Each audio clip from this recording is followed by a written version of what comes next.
नमस्कार और स्वागत है। आज हम बात कर रहे हैं 2023 की एक बहुत ही चर्चित फिल्म लियो के बारे में। बिल्कुल।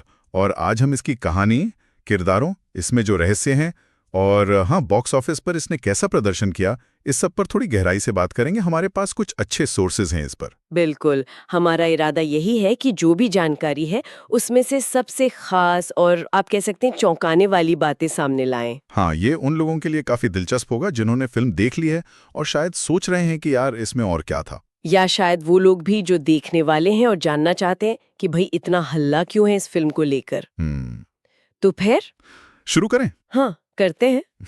चलिए, तो कहानी के बिल्कुल सेंटर से शुरू करते हैं। पार्थिबन, जिसे सब पार्थी कहते हैं। हम्म कहानी हमें ले जाती है हिमाचल प्रदेश, शांत सी जगह।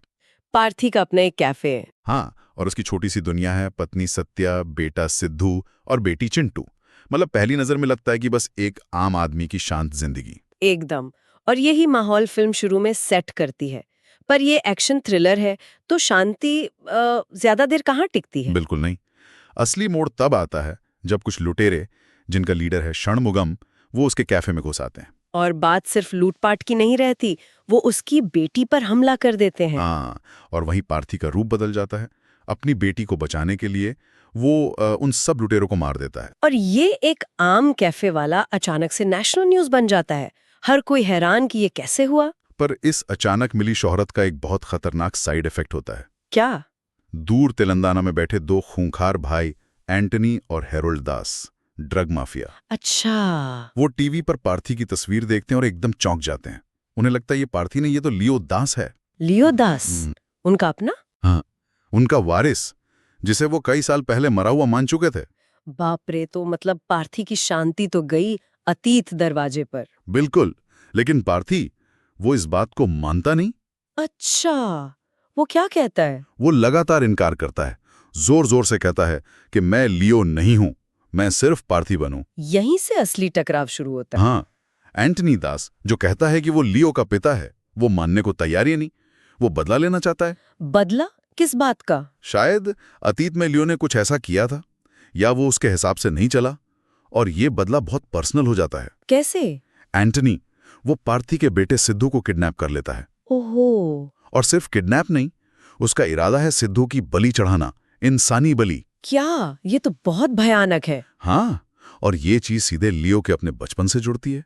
कहानी में ऐसा लगता है कि इतिहास फिर से लौट आया है, वही डर, वही खतरा। जानना जरूरी है कि ये लियो आखिर था कौन, जिसका अतीत इतना डरावना है कि पार्थी उससे भाग रहा है।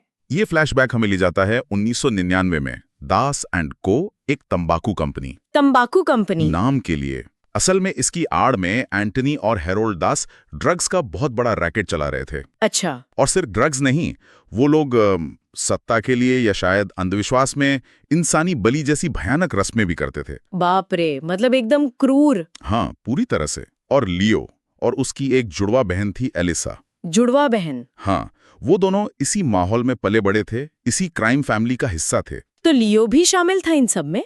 लगता तो यही है, पर कहानी में ट्विस्ट तब आता है जब एक रस्म होती है एलिसा की बलि देने की। उसके अपनी बहन की? हाँ, और लियो शायद वो ये बर्दाश्त नहीं कर पाता, या अंदर से टूट चुका होता है।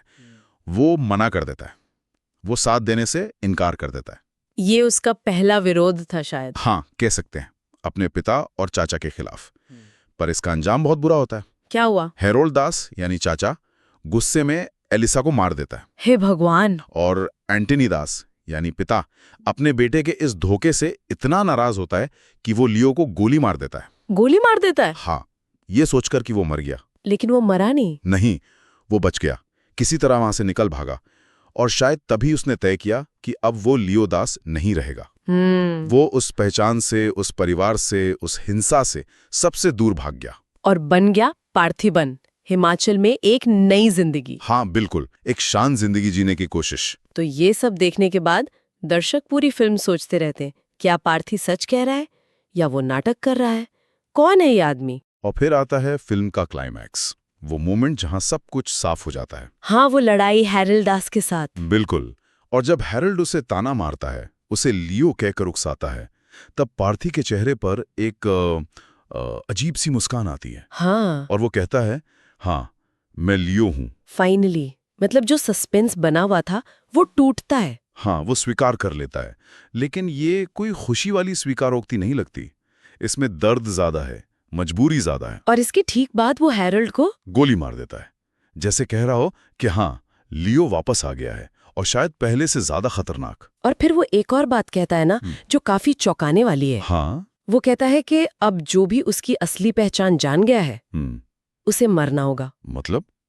या तो वो मर चुका है जैसे एंटनी, जिसे वो पहले ही मार चुका होता है, या फिर वो मार दिया जाएगा। ये तो दिखाता है कि वो अपनी नई जिंदगी, अपने परिवार को बचाने के लिए कुछ भी करेगा। बिल्कुल, वो पार्थी को जिंदा रखना चाहता है, चाहे लियो को जगाने ही क्यों ना पड़े।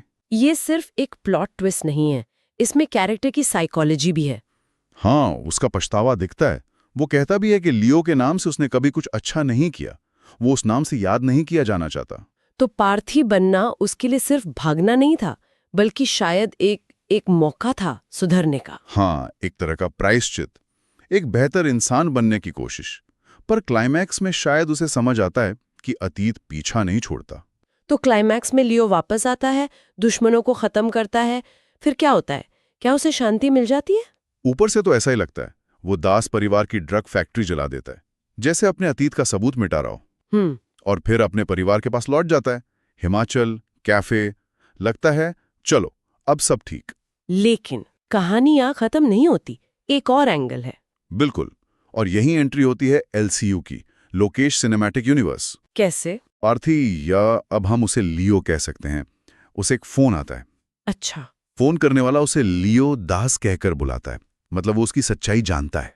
कौन है ये? आवाज जानी पहचानी लगती है। ऐसा माना जा रहा है कि ये विक्रम है, कमल हासन वाला किरदार। ओ, तो ये है वो फेमस एलसीयू कनेक्शन। क्या कहता है वो कॉलर? वो कॉलर यानी विक्रम लियो को कहता है कि भाई एक फैक्ट्री जलाने से कुछ नहीं होगा, ड्रग्स का ये जाल बहुत बड़ा है। और वो लियो को एक बड़ी लड़ाई में शामिल होने का ऑफर देता है, ड्रग्स के खिलाफ। मतलब लियो की कहानी अभी बाकी है, उसे शांति नहीं मिली। नहीं, ये एलसीयू में उसकी ऑफिशियल एंट्री है, वो अब इस यूनिवर्स का हिस्सा है। और फिल्म का एंड कैसा है? थोड़ा ओपन एंडेड है। लियो फोन सुनता है, एक गहरी सांस लेता है, उसके चेहरे पर कंफ्यूजन है, शायद एक बोझ है। उसे शायद एहसास हो जाता है कि उसका अतीत, वो हिंसक अतीत, शायद कभी पूरी तरह पीछे नहीं छूटेगा और अब लड़ाइयां और बड़ी होंगी। और ये एलसीयू की थीम भी है, क्राइम के खिलाफ सब हीरोज का साथ आना। एग्जैक्टली। ये एलसीयू वाला एंगल तो बहुत मजेदार है, लेकिन एक और चीज है जिस पर बहुत बात हुई, वो फ्लैशबैक। हाँ, क्या वो सच था? क्योंकि अगर फ्लैशबैक ही डाउटफुल है तो पूरी कहानी पर सवाल उठ जाता है। हाँ, ये बहुत ही इंटरेस्टिंग पॉइंट है और यहीं डायरेक्टर लोकेश कनगराज की स्मार्टनेस दिखती है। कैसे? देखो, जो हमारे पास जानकारी है और डायरेक्टर ने जो इंटरव्यू में कहा है, उससे ऐसा लगता है कि फ्लैशबैक शायद पूरी तरह सच नहीं है। क्या मतलब? गढ़ा हुआ है? हो सकता है, या शायद जानबूझकर ऐसा दिखाया गया है जो सच ना हो, दर्शकों को कंफ्यूज करने के लिए। इसके क्या सबूत है फिल्म में? सबसे बड़ा हिंट तो फ्लैशबैक सुनाने वाला कैरेक्टर ही देता है, हृदयराज डिसूजा, मंसूर अली खान। हाँ। वो कहानी शुरू करने से पहले क्या कहता है? सब कहानियों के अलग अलग नजरिए होते हैं, ये मेरा है। अरे हाँ, ये तो सीधा सीधा इशारा है कि जो सुन रहे हो वो एक तरफा हो सकता है। बिल्कुल, ये एक वार्निंग की तरह है। और दूसरा हिंट क्या? डायरेक्टर ने खुद दिया। लोकेश ने कहा कि अगर एंटनी ने वाकई लियो को सीने में गोली मारी होती, जैसा फ्लैशबैक में दिखाया है, हाँ। तो पार्थी के शरीर पर निशान होना चाहिए था, गोली का। ओ, पर फिल्म में जब वो शर्टलेस होता है तब तो कोई निशान नहीं दिखता। हाँ, और लोकेश ने कहा कि यह जानबूझकर किया गया।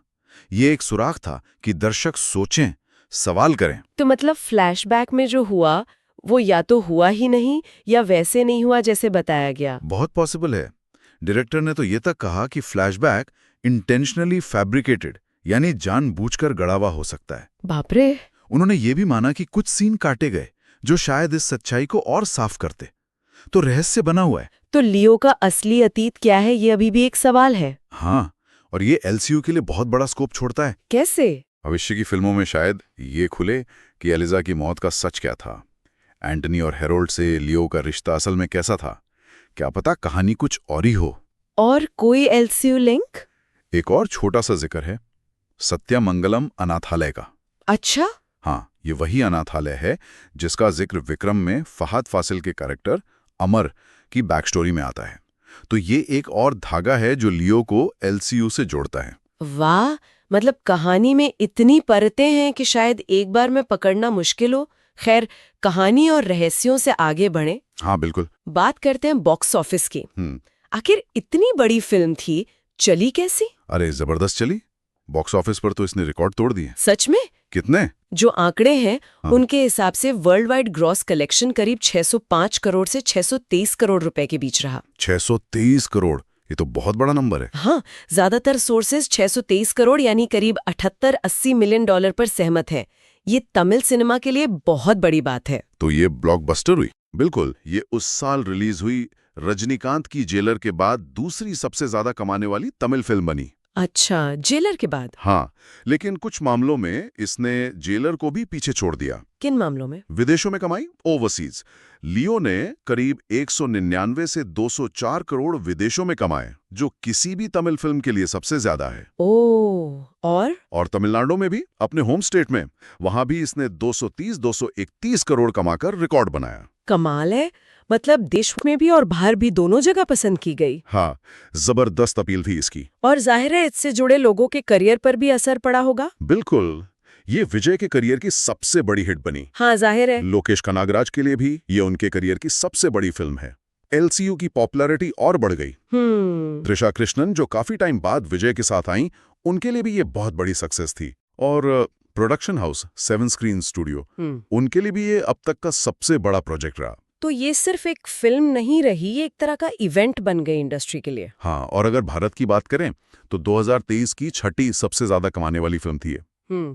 और ओवरऑल इंडियन फिल्मों में देखें तो टॉप 20 में आती है, शायद 16वें नंबर पर। इसने रिलीज के टाइम ग्लोबल चार्ट्स पर भी टॉप किया था कुछ समय के लिए। ये तो बड़ी बात है। हाँ, तमिल सिनेमा के लिए गर्व की बात है। तो अगर हम इस सारी बातचीत को समेटें तो लियो सिर्फ एक टिपिकल एक्शन मसाला फिल्म नहीं है। बिल्कुल नहीं, ये उससे कहीं ज्यादा है। इसमें पहचान का संकट है, अतीत से भागने की कोशिश है, पछतावा है, और फिर मजबूरी में शायद वापस उसी हिंसा में लौटना। हाँ, और कहानी कहने का तरीका भी अलग है। वो अविश्वसनीय कथावाचक वाली बात, छुपे हुए इशारे, और सबसे बड़ा हुक, एलसीयू कनेक्शन। एग्जैक्टली, जिसने दर्शकों की दिलचस्पी और बढ़ा दी। और बॉक्स ऑफिस के नंबर घटाते हैं कि ये फॉर्मूला, ये मिक्सचर लोगों को कितना पसंद आया। हाँ, ये दिखाता है कि रीजनल सिनेमा भी अब ग्लोबल लेवल पे कितना बड़ा हो सकता है। तो आज के इस बातचीत के बाद एक सवाल मेरे मन में आ रहा है। क्या? अगर वो फ्लैशबैक सच नहीं था, तो फिर लियो की असली कहानी क्या थी? क्या एलिसा की मौत का राज कुछ और है? ये सवाल तो है। क्या लियो उतना बदलना चाहता था जितना दिखा, या उसका अतीत और भी गहरा और भी काला है? और ये अनसुलझा रहस्य एलसीयू में उसके आगे के सफर को कैसे शेप देगा? क्या विक्रम और बाकी लोग सच जानते हैं? ये वो सवाल हैं जिनके जवाब शायद हमें एलसीयू की अगली किश्तों में मिले। बिल्कुल। तो इसी सवाल के साथ आज की चर्चा यहीं रोकते हैं।